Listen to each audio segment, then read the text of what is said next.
Capítulo 9. La cruz invertida.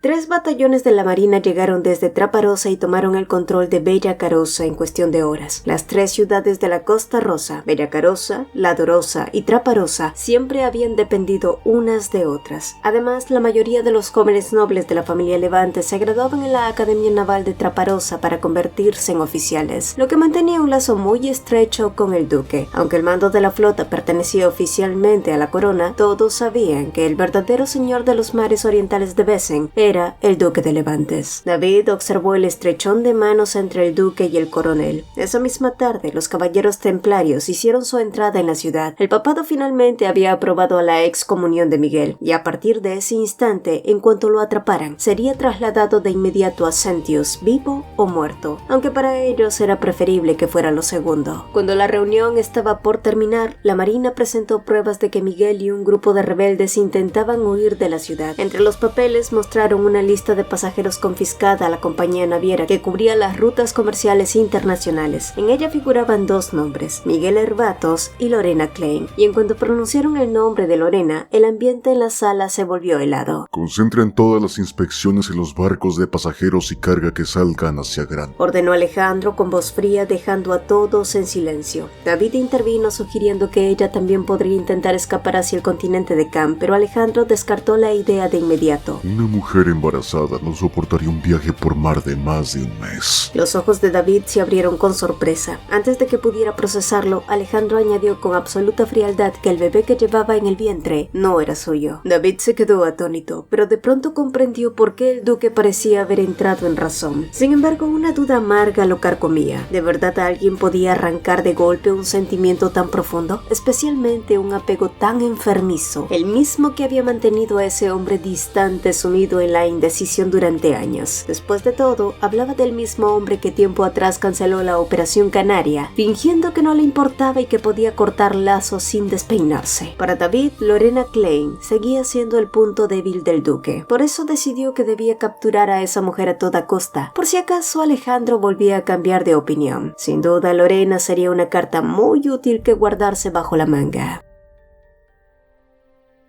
El barco de carga que saldría por la mañana llevaba abierto desde la medianoche para subir la mercancía. Iba rumbo a Grant. Debido a la orden de búsqueda urgente que dio la Marina, los preparativos se habían retrasado desde la noche anterior, y como tenían menos tiempo para subir todo el barco, contrataron a más trabajadores para acelerar el trabajo, y Miguel aprovechó el alboroto para colarse hábilmente entre ellos. Joaquín, aún dudoso, le preguntó si era seguro que él se arriesgara al estar allí. ¿Quién sabe cuántos soldados traerían? Si estamos rodeados, ¿a dónde huirás? Sé nadar. Un chapuzón a medianoche en el mar de verano suena refrescante. Al escucharlo, Joaquín solo esperaba que su amigo no terminara como comida para peces. Luego, recordando la situación, preguntó por Lorena. Era casi seguro que habría un enfrentamiento armado en el barco. Por eso, en lugar de subir a Lorena a bordo, Miguel la había dejado a salvo en un taller cerca del muelle. Desde la nave podía vigilar su escondite y si algo salía mal, apagarían la luz interior como señal. Lorena también podía vigilar el barco desde su ventana. Era el trato al que habían llegado tras una fuerte discusión antes de que él se fuera. Con total calma, Miguel le puso un silenciador a su pistola y revisó el cargador. La cantidad de enemigos no le importaba. La victoria dependía de qué tan rápido lograra derribar al líder. Y sin duda, hoy, o él o Alejandro morirían esta noche. Desde que volviste de entre los muertos, eres más imprudente, pero también más feroz. Una vez fui precavido y terminaron pisoteándome como un perro callejero. Joaquín lo miró sin comprender, por lo que sabía, desde que Miguel regresó a Motrel a los 15 años, siempre había sido él quien daba las palizas, nunca quien las recibía. De todos modos, ¿por qué seguir escondiéndome después de haber sido pisoteado? Hago esto para proteger no solo a mi mujer y a mi hijo. La gente debe proteger a la gente, no los dioses ni los demonios. En el pasado, muchos de sus compañeros habían muerto abatidos por el ejército y la policía del duque. ¿Soto te devolvió la fe? Nada de fe, solo experiencia. La iglesia dice que Dios está en todas partes, que siempre está escuchando, pero si decide intervenir o no es su problema. Sea como sea, viviré esta vida al máximo antes de morir. Si Dios me manda al infierno o me llama a su lado, será su decisión, murmuró Miguel, para luego añadir en un tono helado como hablándole a alguien invisible. Pero, ¿qué hay de ti? Si te mandó de vuelta a este mundo, ¿no prueba eso que en realidad no existe ningún Dios? El seguro de su pistola sonó con un clic escalofriante. Apuntó hacia la puerta de metal donde una sombra cruzó la luz. La figura era esperada, pero nada bienvenida. Ay, perdiste el tiempo, primito, dijo una voz. Era David, que salió entre las sombras con varios soldados armados y caballeros sagrados. Sabes que la iglesia te ha excomulgado y aún así planeas huir. Serás arrastrado a Sentius, Miguel. Quienes se rebelan contra la orden solo tienen una opción: caer. ¿Caer? Nunca he estado en la cima del mundo.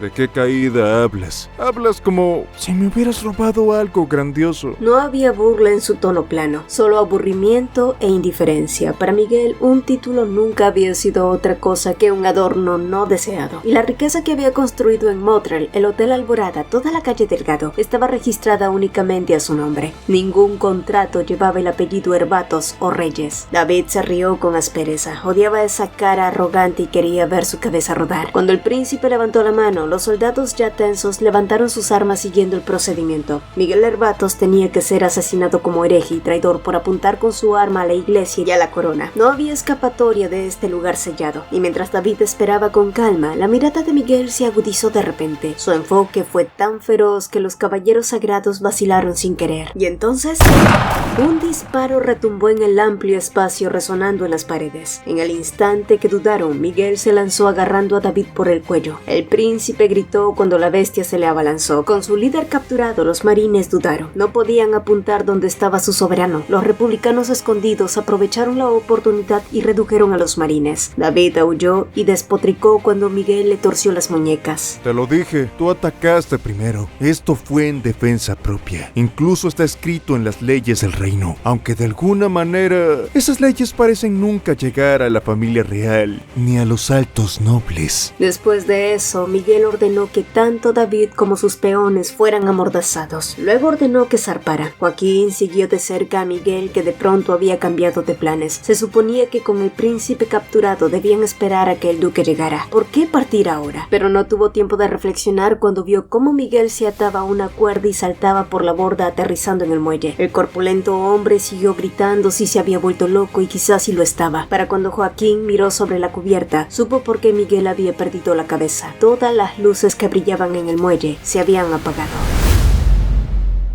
El barco amarrado justo más allá del faro seguía sin mostrar señales de batalla. Habían pasado 3 horas desde que se escondió allí para observar los movimientos de la nave. Simplemente esperar era insoportable. Por mucho que intentara mantener la calma, los fragmentos de preocupación que giraban en su mente eran imposibles de silenciar. No te alarmes si oyes disparos. Es un enfrentamiento seguro, así que ocurrirán algunos disparos de advertencia. Si Miguel volvía, significaba que todo había terminado. Luego dejarían Bellacarosa y se dirigirían directamente a Motril. Pero, ¿de verdad pasaría eso? En ese momento, las personas más poderosas del reino estaban reunidas en el puerto de Bellacarosa. El príncipe David, Alejandro, Miguel y ella misma. Ganaría el bando que lograra adivinarse los pasos primero. Todo dependía de si los enemigos caían en la trampa usándola a ella como carnada. Sin embargo, David y Alejandro no actuaban como un equipo perfecto. Nadie lo sabía mejor que Lorena. Tras haber vivido 7 años como esposa del duque, aunque eran aliados, amigos y camaradas de armas, en el fondo existía una sutil rivalidad entre ellos. Sus intereses coincidían y no tenían razones para traicionarse, pero su lealtad no iba más allá. El objetivo principal de David era eliminar a Miguel, pero la verdadera obsesión de Alejandro era Lorena. Sus caminos podían dividirse. ¿Quién iría al barco y a dónde iría el otro? Una extraña intuición inquietaba a Lorena. Por más que soñara con un final feliz, no se imaginaba a Alejandro cayendo tan fácilmente ni dejándose matar por su enemigo. Él tenía un aura imponente, propia de alguien que jamás había sido derrotado. Su solo nombre transmitía un peso que rozaba el terror, y Lorena estaba convencida de que él terminaría encontrándola. Ese monstruo disfrazado de amor, alimentado por la obsesión y el orgullo, vendría a buscarla para atraparla de nuevo. Estaba segura de eso. «Ojalá todavía me quiera», murmuró de repente ella. Lo que Alejandro le ofreció nunca fue amor del bueno, pero no podía negar que a su manera la amaba de una forma horrenda y retorcida. retorcida. Esa era simplemente la forma enferma en que ese hombre amaba, y si ahora, sin importar cómo fuera ese sentimiento, ella solo rezaba para que Alejandro la amara lo suficiente como para caer en la trampa que llevaba su nombre, solo así desaparecería de su mundo para siempre. Solo así dejaría de temblar cada vez que pensaba en él y podría sacarlo de su vida de una vez por todas. Y minutos después, el puerto tranquilo se llenó del ritmo pesado de botas. Lorena observó cómo soldados se deslizaban al bordo del barco. Rodeaban a alguien como si lo custodiaran, pero la figura que protegían estaba oculta por los cuerpos de los soldados. Zancadas medidas, manos en los bolsillos, una figura alta pero con hombros más estrechos de los que conocía tan bien. En ese instante su instinto despertó antes que la razón y se giró hacia el joven a su lado para ordenar que se escondiera. Escóndete donde puedas y no apagues la linterna. Finge que no pasa nada aquí.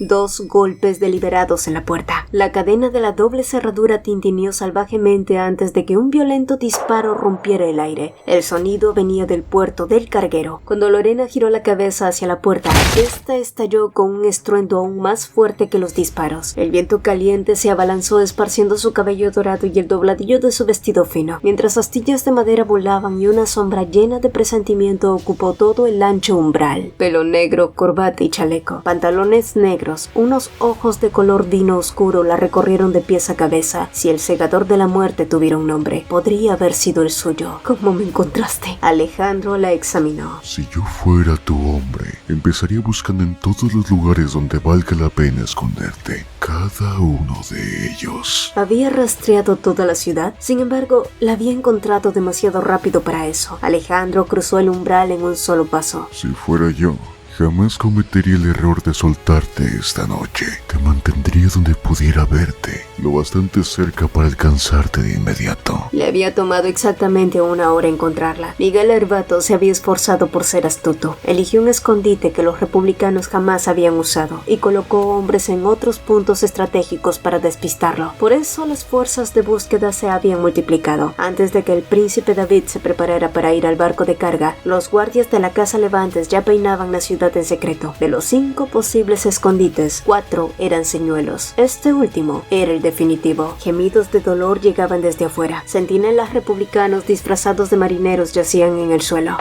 Los disparos volvieron a desgarrar el aire, resonando desde lo más profundo del carguero. Alejandro entró completamente y dio una orden seca. Con zancadas largas cruzó la distancia al instante y sin que Lorena lo esperara, con un solo movimiento, él le apartó la capa y la lanzó lejos. Su vestido, más grueso que las telas que solía llevar en verano, quedó completamente descubierto. No eran los vestidos de monja que había llevado como esposa del duque, ni las delicadas sedas que prefería tras volver a la vida. Su vientre, antes plano, ahora se hinchaba ligeramente. No hacía falta hacer preguntas como cuándo empezó y de quién era el hijo. Durante la última semana su corazón había golpeado 1000 veces al día, endurecido hasta romperse, o eso creyó. Sin embargo, ahora golpeaba sus costillas como si pesas de hierro colgaran de su pecho. Por fin había perdido a Lorena, completamente. ¿Qué me vas a hacer? ¿Vas a matarme? Ese es el peor escenario que se te ocurrió en esa cabecita. Alejandro se aflojó la corbata y soltó una risa inquietante. Olvidaste que puedo hacer cualquier cosa excepto eso, Lorena. Entonces dobló la corbata y se la metió en la boca. Los ojos de Lorena se abrieron de par en par cuando la tela se coló entre sus labios. Luego él la levantó sobre su hombro como si no pesara nada. Será mejor que guardes silencio, a menos que quieras que todos esos hombres mueran. La lógica de Alejandro era imposible de seguir. Había ido más allá de todo lo que su sentido de la razón podía anticipar. Con pasos largos, él la metió en un sedán negro como si fuera equipaje y se metió tras ella. Cuando Lorena intentó alejarse, él la dominó por la cintura. Sus manos grandes se deslizaron por su vestido como si buscara algo. Lorena negó con la cabeza violentamente. Ni siquiera parecía sorprendida de verme, igual que aquella vez. Alejandro masajeó su vientre. Su mirada oscura se deslizó sobre sus pechos más llenos hasta la curva redondeada, y Lorena solo pudo cerrar los ojos imaginando la miseria que vendría después. Si luchaba, su bebé podría salir herido, así que se obligó a contener las náuseas que le subían por la garganta. Solo sería un momento, se dijo, y después de que todo terminara, habría un momento de debilidad que debía aprovechar. Pero ningún otro contacto llegó, solo el escozor de su mirada y un susurro desconcertante. Si no hubieras muerto, Yo habría sido el primero. Habríamos sido nosotros, solo nosotros. Sus murmullos subían y bajaban, las palabras se difuminaron. Luego, sin previo aviso, él le tendió un par de pantalones marrones junto a una camisa y ordenó que se los pusiera. Pero cuando él liberó sus muñecas atadas, ella le dio un fuerte golpe en la cara. Un crujido agudo resonó cuando su palma tocó su mejilla, y por un momento solo su respiración entrecortada llenó el silencio. Con la cabeza girada por el golpe, Alejandro fijó su mirada en ella. La sangre brotaba donde sus uñas le habían cortado el labio. Si no quieres que te desnude, mantén esas manos quietas. Y ojalá no tuviera la mordaza aún en la boca. De lo contrario, Lorena le habría dicho todo a ese cabrón lo que pensaba de él. El coche avanzó por las calles oscuras. Los soldados desplegados por toda la ciudad corrían hacia el puerto, pero el sedán negro se movía solo contra la corriente. Por los gritos, la operación en el carguero debió haber tenido éxito, lo que significaba que el único objetivo que quedaba era Alejandro. En ese momento, el coche se detuvo. Alejandro salió y soltó sus muñecas junto con la mordaza, y en cuanto pudo respirar, jadeando con fuerza, lo primero que Lorena preguntó fue ¿qué planeaba hacer? Eso es todo lo que puedes decir. Te creía más perspicaz. Por supuesto, el loco era él. Lorena miró alrededor. Soldados patrullaban cerca de la vía de mercancías. Con el príncipe desaparecido y el caos en el puerto, ser capturado significaba arresto inmediato. ¿Podría ser que...? No podía creerlo. Su mandíbula le dolía por lo entumecida que estaba, pero aún así se obligó a preguntar. ¿Has traicionado al príncipe? Incluso mientras hablaba, se sentía absurda. Su comportamiento brutal y las circunstancias caóticas no encajaban con Alejandro Levantes, pero su respuesta llegó con palabras inesperadas. David quería extraerte al niño. Dijo que sería más fácil así. Lorena se quedó paralizada. ¿Y qué? Lorena esperaba más, pero Alejandro no ofreció más, como si eso fuera suficiente respuesta. Le resultaba cada vez más difícil de leer. Por supuesto que David diría algo así. Había supuesto que Alejandro no sería muy diferente, que él la mataría al bebé o ambas cosas. No puedo hacerlo todo. Mirando hacia algún punto, Alejandro habló más como si fuera para sí mismo. Luego sus ojos se posaron sobre ella otra vez, pero lo que vio en esos ojos cerúleos fue un vacío profundo, cansancio, y entonces susurró. Puedo devorar tu alma, pero no puedo destruirte. Y ese es el problema. Siempre, cada maldita vez. Incluso cuando la tocaba, nunca sentía que realmente la tocara. Incluso cuando hablaban, las palabras nunca se convertían en conversación. Se sentía como un tonto persiguiendo un fantasma. A estas alturas, Alejandro ya no sentía culpa ni arrepentimiento por haber sido brusco con ella. Incluso cuando jadeaba como si pudiera morir, no sintió lástima. Él estaba tan roto como ella. Pero si realmente se desmayaba, sabía que volvería a ser un perro patético e inquieto. Se conocía lo suficiente como para saber que si ella se arrodillaba y suplicaba entre lágrimas, su corazón se derretiría al instante. Pero estaba cansado de torturarse por ella. La luz de las linternas que barría el bosque se fue retirando lentamente. El tren de mercancías Ortiz estaba cerca, y Alejandro al menos en ese momento parecía no tener intención de detenerla. Esta era su oportunidad para escaparse. Sin embargo, una extraña sensación le invadió, y la pregunta salió de sus labios antes de que pudiera mantenerla. ¿Tú de verdad me quieres? En una pregunta muy antigua. Una pregunta tan gastada que había dominado su vida, siempre volviendo con su rostro para atormentar sus pensamientos. Si no era ahora, quizá nunca tendría la oportunidad de resolverlo. No me refiero ahora. Me amabas antes, cuando nosotros nos casamos, cuando le pidió matrimonio, cuando pasaron su primera noche juntos, durante los incontables días y noches de esos 7 años, cuando le temía a su enorme poder y a esa perfección que encarnaba, mientras la trataba con pura frialdad. ¿Hubo alguna vez un mínimo de amor por ella? Pero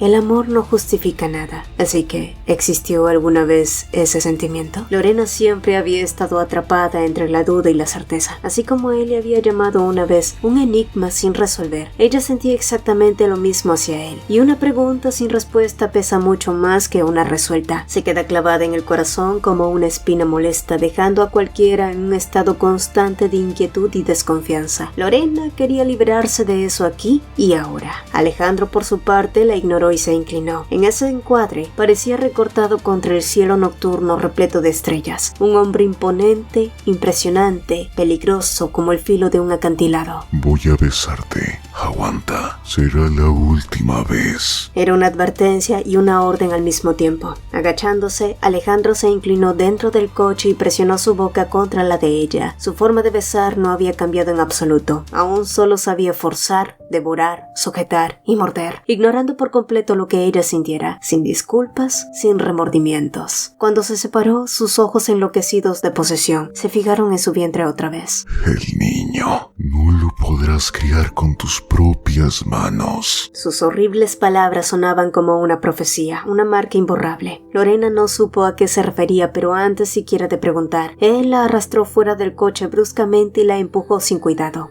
Vete. Lorena, que apenas logró recuperar el equilibrio, se dio la vuelta. ¿Qué significaba eso hace un momento? ¿Qué planeas? ¿Cuánto tiempo más vas a seguir atormentándome? ¿Cuánto tiempo más, maldito bastardo? Gritó Lorena, pero claramente él no tenía intención de darle una respuesta. Hasta el final de sus días fue egoísta. Hasta el final fue Alejandro Levantes. Sea lo que sea que estés tramando, no voy a dejar que me lo quites nunca más, dijo Lorena entre dientes, limpiándose los labios con asco. Su mente seguía dando vueltas con preguntas sin respuesta. ¿Pero de qué servía quedarse si él nunca respondería? ¿De qué servía aferrarse a un miserable que no sabía ofrecer nada? Había perdido su última oportunidad de hablar, y sin más que decir, Lorena se giró y comenzó a correr. Huyó del olor acre de su cigarro, huyó del frío asfixiante de sus ojos azules, del peso aplastante de su sombra y de los 7 años de prisión disfrazados de matrimonio. Corrió con todas sus fuerzas, alejándose de las palabras venenosas que él acababa de plantar en su vientre y del fantasma de un amor roto que jamás volvería a encadenarla.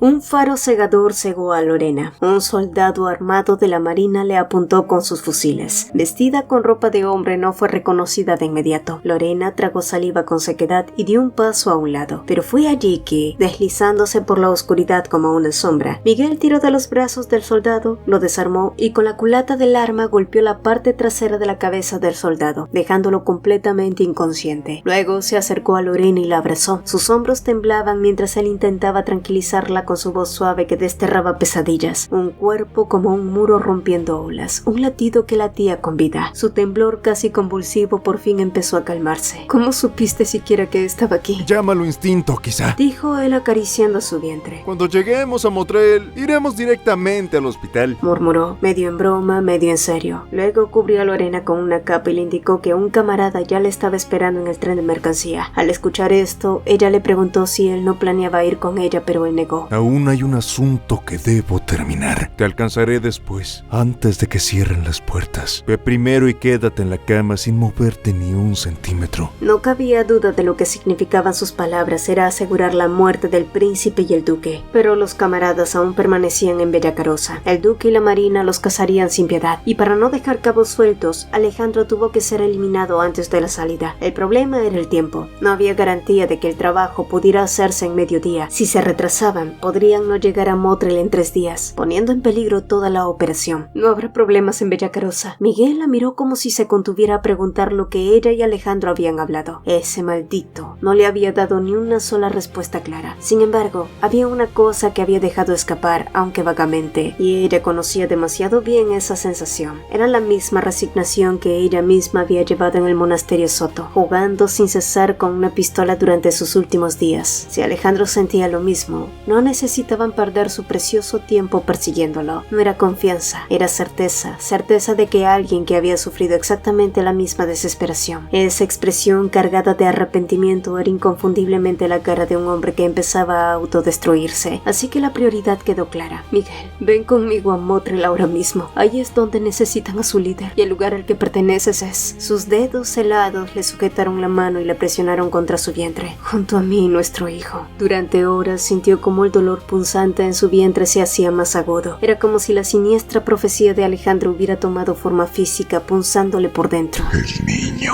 no lo podrás criar con tus propias manos. Lorena sintió el contacto de su propia mano en su vientre hinchado y calmó sus emociones. Lo que necesitaba ahora era una certeza inquebrantable que pudiera aplastar cualquier miedo persistente en un instante. La certeza de que quien tenía que proteger y que la protegería a ella siempre estaría a su lado. Miguel la miró por un largo momento, luego suspiró y tras esa breve pausa, ambos se dirigieron al vagón.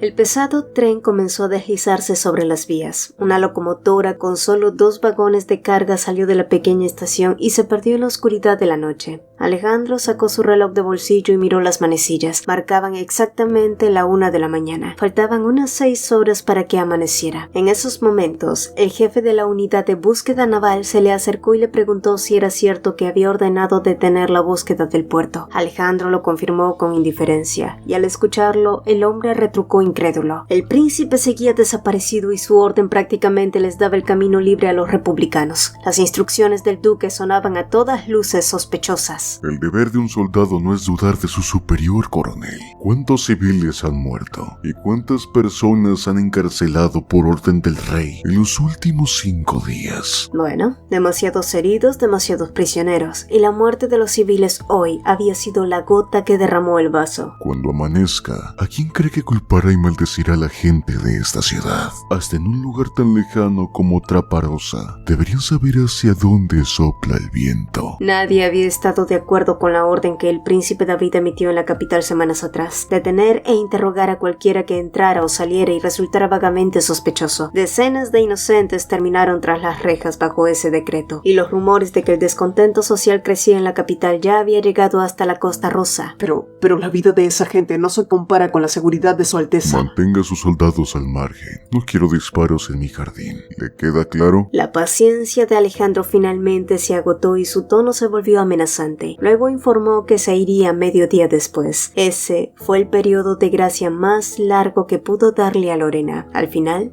había sido sorprendentemente generoso.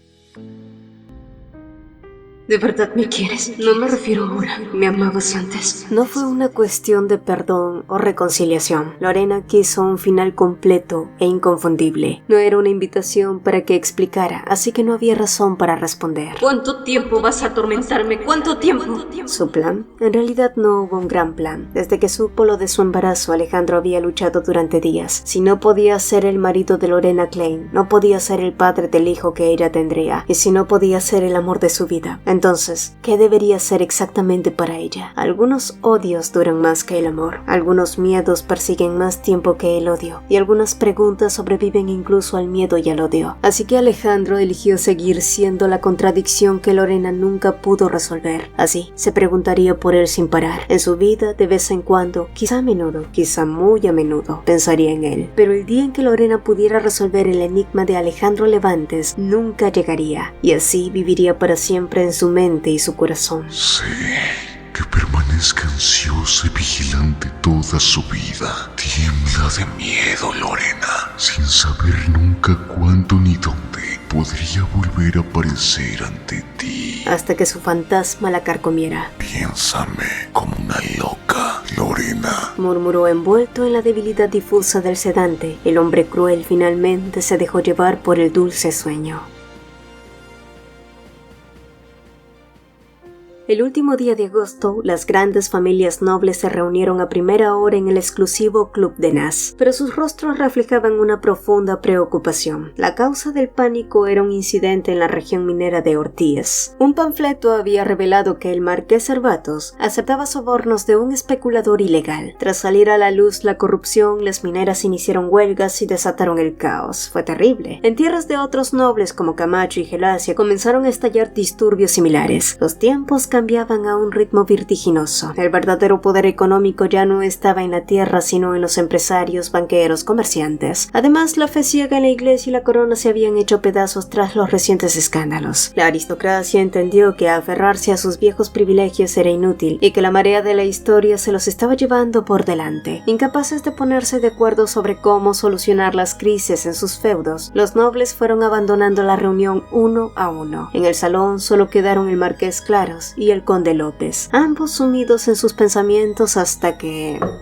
De pronto, unos golpes firmes resonaron en la puerta. Pensando que era un sirviente, el marqués dio permiso para entrar, pero la puerta se abrió y apareció una figura inesperada. Para los nobles de Nas, la visión era inconfundible. Era el canario que alguna vez estuvo encerrado en la jaula de los Levantes, la mujer que llegó a la cima de la nobleza solo para renunciar a todo y recuperar su libertad, Lorena Klein. Los nobles se quedaron mudos. Fue en ese mismo salón donde años atrás se planeó someter a su familia. Encontrarla ahí en el corazón del poder noble noble era una amarga ironía. El marqués intentó echarla, argumentando que estaba prohibido la entrada a personas sin invitación, pero otra voz lo interrumpió y pronto alguien más entró en el salón. Cuando los dos nobles vieron el cabello castaño y los ojos rojos, sus bocas se abrieron como almejas. Nadie esperaba que el hombre que una vez desafió la monarquía apareciera allí como si nada. La audacia no tenía límites para ese hombre, pero ¿qué hacían ellos dos allí? Fue Lorena quien respondió a esa pregunta yendo directamente al grano. Solo estamos aquí para procedimientos bancarios sencillos, dijo ella sacando unos documentos, y después de un rato, los dos nobles comprendieron lo que significaba procedimientos bancarios. Ambos eran clientes del Banco Klein, ambos poseían depósitos significativos allí. El dinero en el Banco Klein siempre había sido un detonante para la Operación Canaria. Aunque ese plan fue revocado, los depósitos permanecieron. Si el banco devolvía los depósitos antes de que los nobles pudieran anunciar una retirada, habría pérdida en efectivo. Pero no habría un golpe para el crédito de Klein. Ella les había cortado la oportunidad de apretar el banco. Y por supuesto, eso no fue todo. La invitación a recuperar sus depósitos era simbólica. La verdadera cuestión era si se pondrían del lado de Klein y de la facción republicana. El certificado de Levantes fue destruido. El duque me lo dio él mismo. Hacía medio año, Lorena estaba destinada a ser pisoteada por esos nobles. Ahora ella los miraba desde arriba con una mirada fría y firme. La traición de Levantes ya era un hecho, y ahora también quería usar los nombres de Claros y López para la causa republicana. A cambio de invertir ese dinero y prestar nuestros nombres, ¿qué vamos a ganar nosotros?, preguntó el marqués. Pierdes menos de lo que perderás de otro modo. La fría respuesta de Lorena torció su rostro con humillación y rabia. Ahora estaba claro. A cambio de prestar sus nombres a los republicanos, simplemente perderían 9 en lugar de 10 millones de pesetas. No era una ganga, solo una muestra de generosidad, y al final no les quedó más remedio que ceder. Pero a cambio López quiso intercambiar un poco más de información. Y en cuanto el marqués casi salió huyendo, el conde preguntó por la situación de Santiana, su ciudad natal, más concretamente sobre la verdad que buscaban del cardenal Márquez. El obispo y los fieles de Santiana quieren la verdad oculta de la iglesia. Esperan que el propio cardenal revele lo que ocurrió hace 28 años. Yo, como siervo de Dios, también lo anhelo. Miguel alzó una ceja. Desconocía que el conde fuera tan devoto, y curiosamente esta vez fue él quien respondió a esa pregunta de una forma inusual. Una prueba habla más alto que 10 testimonios, dicen. Miguel se desabotonó la camisa, dejando al descubierto su espalda llena de cicatrices e incontables cruces tatuadas. Ni siquiera las cicatrices de quemaduras podían ocultarlas del todo. Docenas de cruces estaban grabadas como las marcas de un esclavo. Algunas marcadas hace más de 20 años se habían difuminado y retorcido en moretones oscuros. Al ver tal tortura desnuda, el rostro del conde palideció. Eran cruces invertidas, el castigo usado en la antigüedad para marcar a los condenados por el diablo. ¿Quién podía cometer una monstruosidad así? Las celdas subterráneas de la iglesia se quedaron atrapadas en esa época oscura. Yo viví ahí 12 años antes de poder escapar. Así que cuando esto termine, mi padre no quedará vivo, haya abusado de mi madre o no. Tengo razones de sobra para cometer el peor de los crímenes contra él, dijo Miguel mientras volvía a vestirse. Pese al terrible descubrimiento de su santidad, el conde parecía escandalizado al escuchar la calma con la que el marqués confesaba sus intenciones asesinas. Pero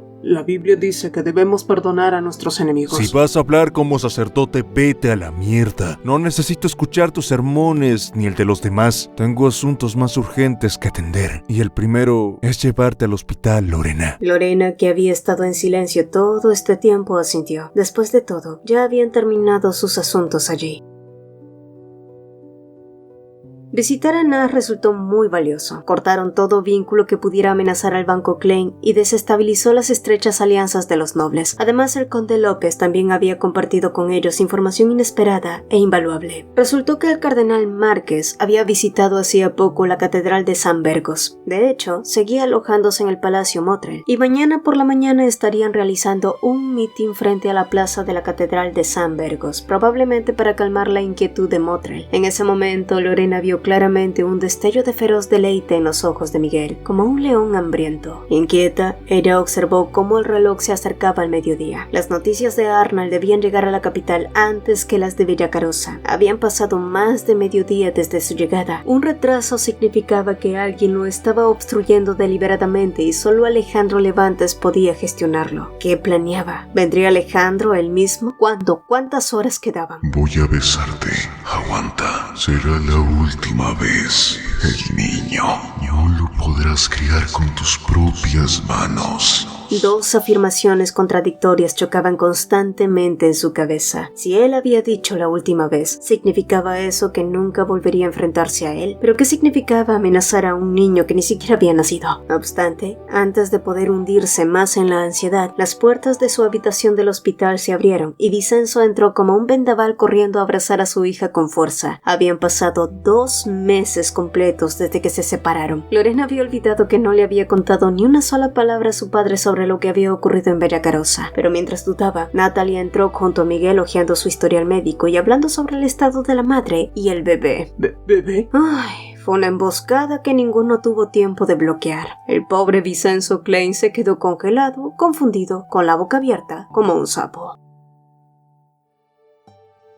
Embarazada. Su pequeña princesita iba a ser madre, y él iba a ser abuelo. Lorena, que en principio pensó que su padre podría regañarla, se sorprendió cuando Vincenzo tomó sus manos y la felicitó en ingerdiano. Si tu hermano lo hubiera oído, habría llorado como un niño. Alfonso pasó 7 años deseando tener a una sobrina o un sobrino. Aunque el padre del niño...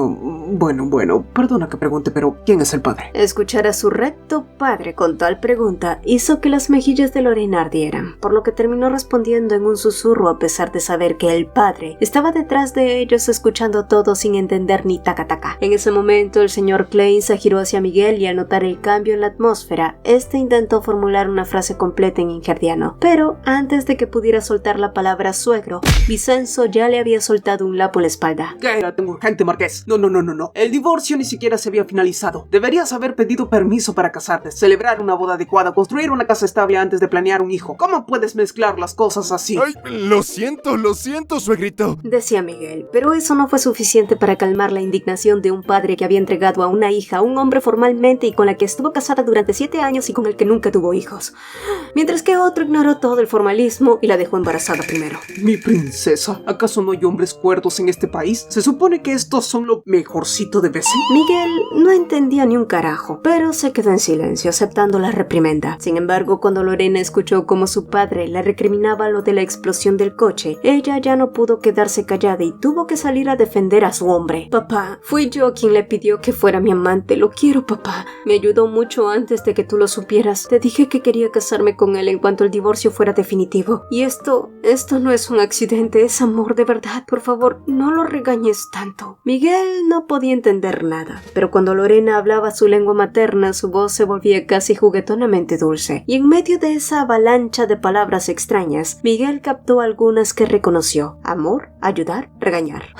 ¿Son de verdad todas las cosas que acaba de decir mi princesa ciertas, Marqués? Preguntó Vincenzo girándose hacia él. Lorena desde atrás le hizo señas para que lo confirmara. Miguel no sabía las palabras exactas, pero conociendo la personalidad de Lorena, no era difícil de adivinar. No, señor Klein, fui yo quien empezó. Fui yo quien la miró primero, quien le habló primero, quien la observó más tiempo. Todo fue mi culpa. Y para cualquiera que no conociera su larga historia, podría sonar como la fanfarronada descarada de un hombre que codicia a la esposa de otro hombre. Sin embargo, era verdad, y no tenía ganas de negarlo. No puedo negar que a veces me pregunto si mi intromisión lo obligó a soportar cosas que no debía, solo porque no fui capaz de dejarla ir. Y aún así, si Dios le preguntara si se arrepentía de algo en esta vida, respondería con un no firme e inquebrantable. Le prometí que me aseguraría de que jamás se arrepentiría de haberme elegido, y pasaré el resto de mi vida cumpliendo esa promesa, señor. Amo a su hija con esa determinación, y vendré a pedir formalmente su bendición para casarnos en un mejor momento. Ni siquiera le he pedido matrimonio como es debido, y tampoco he aprendido todo sobre Ingert.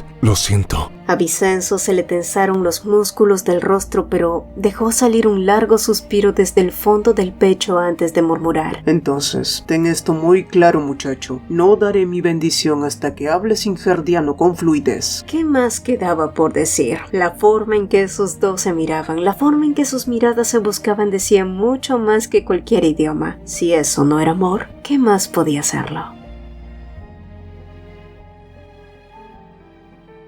Más tarde, viendo cómo padre e hija hablaban en su idioma acerca de los asuntos del Banco Klein, Miguel decidió darle su espacio y salió de la habitación. Natalie, que estaba afuera, se acercó a él con una sonrisa burlona. Vaya, vaya. Ver al gran Miguelón ser regañado por su futuro suegro es toda una anécdota. El matrimonio te va a mantener bien amarrado, amigo. Lo consideraría una bendición. Respondió Miguel, pero luego cambió el tema a lo que realmente le preocupaba. ¿Estás segura de que no le pasa nada a Lorena? Natalie habló de los traumas de Lorena, su ansiedad, sus ataques de pánico y le aseguró que con la terapia al menos una vez al mes ella estaría bien. La preocupación solo genera más ansiedad. Ayudarla a mantener la calma será bueno para ella y para el bebé. Tú también deberías venir a consulta, Miguel. Se te nota muy inquieto en estos días. Y sí, Miguel suspiró. Había mantenido una fachada tranquila ante Lorena y Vicenzo, pero los 3 días de viaje a Motril habían sido un total infierno. Lorena no tenía señales de agresión en el cuerpo, pero sus labios estaban hinchados, magullados, sus ojos nublados por la confusión y el miedo, y ni hablar de la fiebre que pasó en el viaje mientras se sujetaba el abdomen. ¿Qué le había dicho ese malnacido a Lorena? Dejar a Alejandro Levantes intacto en Bellacarosa todavía lo carcomía. Desde su nacimiento hasta su temperamento y sus valores, ese hombre era el completo opuesto de Miguel Herbatos. Imposible de predecir, y sin embargo estaba seguro de 2 cosas. Alejandro Levantes nunca le haría daño a Lorena ni al bebé, y si Lorena alguna vez estuviera en peligro, estaba seguro de que Alejandro arriesgaría su vida para salvarla. En eso eran exactamente igual. Un hombre que una vez sintió el cuerpo sin vida de la mujer que ama con todos los sentidos no puede elegir lo contrario. Es instinto, es destino. Miguel lo supo en el momento en que el duque la dejó a salvo en la estación de tren. No es que eso significara que le hiciera sentir alivio, claro que no, porque si ese cabrón aparecía ante él, no dudaría en volarle los sesos. No, ahora tengo mucho que perder. No escribiré la palabra fracaso 2 veces en mi vida. Natalie, que no tenía idea de qué hablaba, le preguntó a qué se refería. No, soy yo quien está haciendo esta revolución. Miguel Herbatos no era más que una pequeña chispa cayendo sobre un polvorín, el detonante de la explosión. Por mucho que lo planeara, una revolución no surge de la ambición de un solo hombre, sino de una necesidad inevitable. Dios no existe. Todas las cosas son hechas por la mano del hombre, completó Natalie a su lado. Exacto, no es mi propia mano, sino manos humanas. Él podía encender el fósforo, pero sin las voces del pueblo apoyándolo, su vida no sería más que un grito en el desierto. En ese sentido, Miguel confiaba en los siglos de injusticias acumuladas en Besen. Creía en el resentimiento y en los rencores ahogados bajo la falsa calma de la fe. Él no era el único con una vida arruinada desde el nacimiento. Los símbolos de esta sociedad injusta estaban por todas partes, pero tan cruciales como las voces y la chispa, había un elemento más: el momento oportuno. Solo cuando esos 3 factores se alineaban, el ambiente estancado se movía y el viento de la revolución comenzaba a soplar. Al final, lo que más importaba era lo que pasara en Arnal. ¿Cuántos se reunirían en la protesta allá? La gran duda era cuándo llegaría la noticia, pero tan pronto ese pensamiento terminó, un adolescente comenzó a gritar con montones de periódicos en las manos. Eran noticias frescas directo desde Arnal. El primer informe de levantamiento había llegado a Motril. El fuego se había encendido y ahora se extendería sin control. Necesitaban poner en marcha todo en la catedral de San Vergos, justo en la misa que el Santo Padre celebraría por primera vez en mucho tiempo. Una oportunidad demasiado buena para desaprovecharla. Entonces, ¿cuál es el plan real?, preguntó Natalie, y Miguel respondió con total claridad. Castigo divino. Ese será el nombre de la operación. Pero no acabamos de decir que Dios no existe. Bueno, si el pueblo representa al cielo, entonces llamarlo castigo divino no está mal. Todo es obra de manos humanas. Miguel se estiró relajando sus músculos tensos mientras repetía la frase que era casi su lema de vida. Aunque la certeza absoluta sobre todas las cosas hubiera perdido algo de fuerza en su mente, seguía creyendo que tanto el bien como el mal son moldeados por los propios hombres, y en las próximas 12 horas, desde este momento hasta la misma hora de mañana, decidirían la victoria o la derrota. Mientras tanto, en el palacio de Motril, el remanente de los gritos del marqués Caballero agitó al rey Lemmen. Había convocado al comandante de la guarnición de Motril tras las noticias preocupantes de Arnal, solo para recibir la visita alterada de ese hombre. El viejo rey, que ya de por sí se había vuelto más débil por el calor de agosto, se frotó las sienes. Le había dado las riendas a su nieto para encargarse de los nobles, y el chico había desaparecido cuanto más lo necesitaban. Desde el momento en que el nombre de Adriana volvió a salir de las profundidades de la memoria, memoria, había sufrido dolores de cabeza e insomnio. Todos estos años solo el rey conocía la verdad sobre Adriana y su hijo. ¿Se filtraría el secreto? ¿Revelaría el nieto salvaje en un arranque de rabia su derecho de nacimiento? ¿Recurriría el cardenal al chantaje? ¿Resonaría el nombre de Adriana una vez más en todo Besain? Tales temores fueron la amarga recompensa de décadas de un gobierno ansioso. Tras la partida de los nobles como la marea que baja, el cansado rey abandonó el palacio principal y se dirigió a la pequeña capilla detrás, un lugar privado de oración para la familia real y alojamiento para emisarios del estado papal de Sentius cuando visitaban Besain. Y cuando llegó allí, dentro de la capilla, lo primero que vio fue una sotana bordada de un carmesí vivo, el ribete carmesí, que era la marca de un cardenal, y al ver al rey,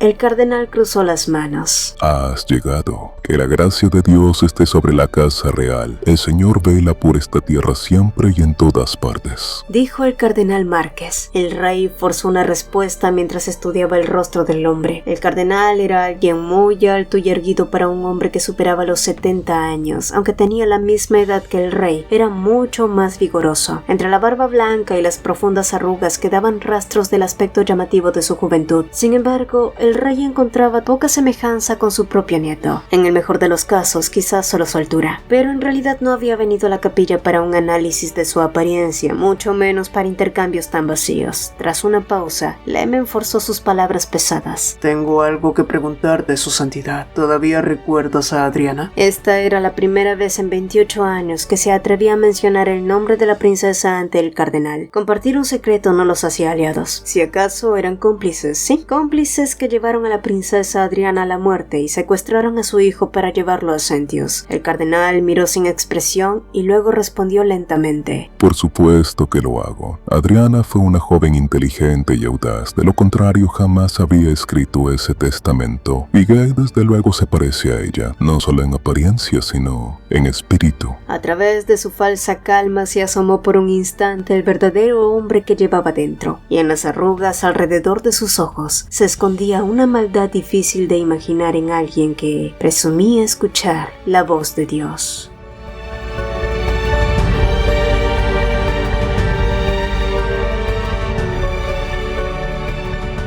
Hola, ¿te está gustando esta historia? Más vale que sí. Ya lo escucharon. Si es así, no olviden en dejar un like o un comentario. Después de todo, no cuesta nada complacernos un poco, ¿verdad? Vamos, no seas tímida. Prometo que no te vas a arrepentir. Pero no te confíes, porque no importa dónde intentes huir cuando termine el capítulo, al final siempre volverás a mí.